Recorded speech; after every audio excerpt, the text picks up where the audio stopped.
Critical infrastructure are those systems around us that are so critical that if they failed would have a significant impact on life, on property, or on the economy of the United States. Those systems are it's highly critical for us to defend those systems. What most people don't realize is that we are surrounded by all these computers, things that keep our water on, things that keep the power flowing, and things that, quite frankly, manufacture all of the things that are in our refrigerator and in our homes.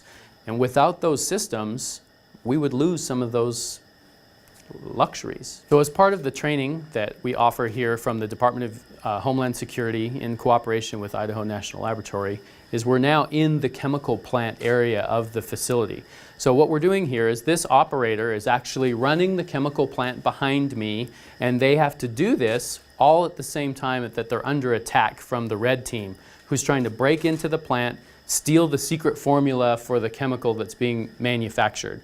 So the operator will start a batch, which is starting a new batch of chemicals to be made, and while we're doing this, the plant is running as it would in a normal industrial facility, and he's paying attention to the human-machine interface, which is what controls all the equipment behind us. So these screens show exactly what's happening in the plant behind us.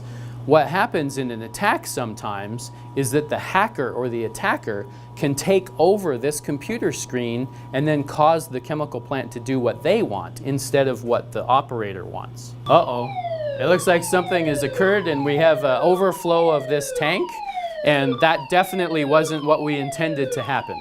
We have taken great care in this course to make it very representative of what you will actually see in industry. So real pumps, valves, tanks, they're smaller than a real big chemical plant, but they're very representative of what happens.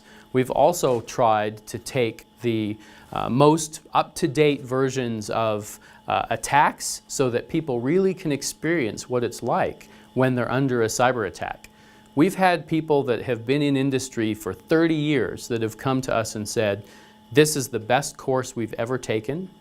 We have people that have come from industry that have pulled us aside afterwards and said, the feeling that I felt when the tank overflowed and we were under attack was exactly the same as when we had a real cyber attack last year.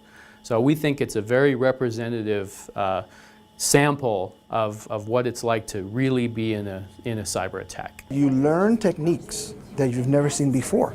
Remember what I said, I'm in oil and gas. The guy next to me is in water. Maybe the guy on the other side is in nuclear. They use different techniques or different ways of doing business. All of a sudden, I get that experience.